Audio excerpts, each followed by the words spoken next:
The row between China and Japan showing no signs of abating. And now Japanese seafood is caught in the net of the diplomatic dispute. Reports of a fresh ban on Japan's seafood shipments will deal a painful blow to Tokyo. It comes barely months after Beijing partially eased a 2023 restriction on its imports over Japan's decision to release treated wastewater from the Fukushima power plant. Hundreds of Japanese companies were eyeing a return to China, a market that previously accounted for more than a fifth of all Japan's seafood exports. Now, seafood imports to China slowly picked up in September. The 2023 restriction on seafood shipments to China saw exports to the mainland dip to 15.6% that year, from 22.5% in 2022. Now, in comparison, Hong Kong made up 26.1%, while the US accounted for 15.7% that year. Now, prior to that ban, China was Japan's top scallop buyer and a major importer of sea cucumbers. Now, concerns are mounting over potential restrictions on Japan's other exports. There are reports that talks between both sides over the resumption of beef shipments have been suspended after the matter was opened for discussion for the first time in 24 years. The ban on beef shipments into China was imposed following the outbreak of mad cow disease in Japan in 2001. The current dispute going far beyond trade, hitting the tourism industry, which may have wide-ranging consequences for Japan's already volatile economy. China advising its citizens against travel to Japan, triggering mass cancellations. Japan's tourism sector accounts for a significant 7% of its overall GDP and contributed largely to growth in recent years. And official figures show that visitors from China form the largest number of tourists to Japan, making up a fifth of all arrivals. This year, Chinese visitors to Japan has hit a record, with up to 820,000 tourists making the trip so far.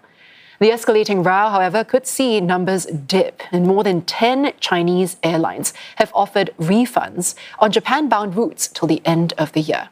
One analyst estimated that around 500,000 tickets have already been cancelled. Now, Japan's film industry also not spared from the impact. China has frozen regulatory reviews for new Japanese films. 6 Japanese titles have also been postponed, despite previously being approved and secured release dates. The list includes Cells at Work, as well as a new Crayon Shin-chan movie. Meanwhile, Japanese films released before the suspension order, such as blockbuster anime Demon Slayer, are still showing in cinemas, despite a plunge in ticket sales. And for more on this, I'm joined by Nagy, who is a professor of politics and international studies at the International Christian University, joining us live now from Tokyo. Now, Professor, great to have you with us. Now, let's start with this. The fact that this has happened before, there's a sense of déjà vu here. But the big question is, can Japan sustain yet another blow to its seafood exports? So this is a great question. And as we think about Japan's response to the economic coercion and the weaponization of trade relations between Japan and China, we need to think about the reputational costs that I think are going to be inflicted on China. Allies of Japan are looking and watching very carefully at what's happening. And Japan's thinking about how it can diversify, in particular, its fishing markets, but it will eventually diversify other markets away from China. Now, if we look to the past, 2010, when China put rare earth embargoes on Japan, they quickly found some technological solutions. They diversified to other countries, and they reduced their dependence on China. So I think that this approach by Beijing will have diminishing returns, and Japan will have active partners to diversify away. And despite this, China has still threatened very stern and resolute countermeasures if Japan doesn't retract its remarks on Taiwan. But how far is China willing to go, both economically and politically, in this situation? Well, I think it's demonstrating its interest in, of course, maintain the narrative about Taiwan and that no other country should be talking about Taiwan in the context of a security policy or otherwise.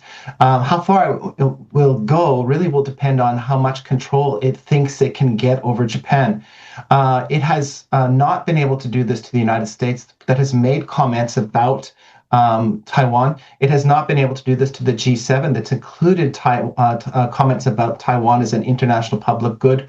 So there's real questions again about the longevity and sustainability of this policy, in particular as China's economy continues to slow down, and it really needs trade. It needs partners like Japan. It needs other partners, and as it engages in this economic coercion, the lesson from Tokyo is to diversify, but the lesson from other countries is also to diversify, to not be subject to the same kind of economic coercion.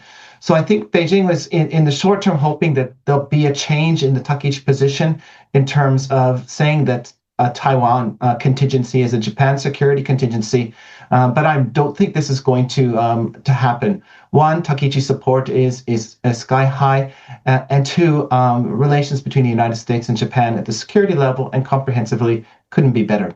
And you mentioned a lot of diversification on the part of Japan here, but what kind of damage is Prime Minister Sanae Takaichi willing to sustain to uphold its stand on Taiwan? How long can this go on for? Well, its stance on Taiwan really is something that's been consistent, I think, since the late Prime Minister Abe voiced his view that a Taiwan contingency would be a Japanese security contingency. She was the former Minister of Economic Security, really focusing on these ideas of resilience and selective diversification away from China. But still, Japan's policy, whether it's Takaichi or Ishiba Shigeru or another prime minister, will always be related to focusing on engagement with China through trade agreements like the Regional Comprehensive Economic Partnership, which Singapore is a part of. But also these ideas of resilience, pushing back against the weaponization of supply chains and markets. And lastly, deterrence. What are ways that Japan and its partners can deter China from engaging in this kind of economic coercion? And I think we're going to see at the next G7 and other multilateral meetings, Japan leading the charge against the weaponization of markets like we've seen. And again, this will have diminishing returns for Beijing, and they'll have to think, twice about how this will actually impact the Chinese economy itself. And I think that this is going to be really the litmus test or the barometer of how long China continues these hardline tactics against Japan. Just to get a read of your situation or your prediction here, how likely do you think either side is to back down and for tensions to de-escalate? What would that actually take? Well, the last time we saw this level of tensions was back in 2010 and 2012, when Prime Minister Abe became prime minister. And it took about 4 or 5 years for Xi Jinping and Prime Minister Abe to meet in Beijing and talk about a more constructive and stable and future-oriented relationship. And at that time, in 2018, they signed 55 trade agreement or 55 infrastructure connectivity agreements in third countries. And I think it could be longer than I think Beijing would like. And again, I would like to really emphasize that the downward pressure on the Chinese economy can't withstand further pressure. And I think as much as this is going to hurt Japan in the short term, it has many friends and partners. And for China, I think that this is going to put further downward pressure on their economy, which they can't afford at this particular stage. And that has consequences for social stability. And at the end of the day, how the government in Beijing manages many challenges, including its own regime stability. Professor, thank you so much for sharing your insights with us. That was Stephen Nagy, Professor of Politics and International Studies at the International Christian University.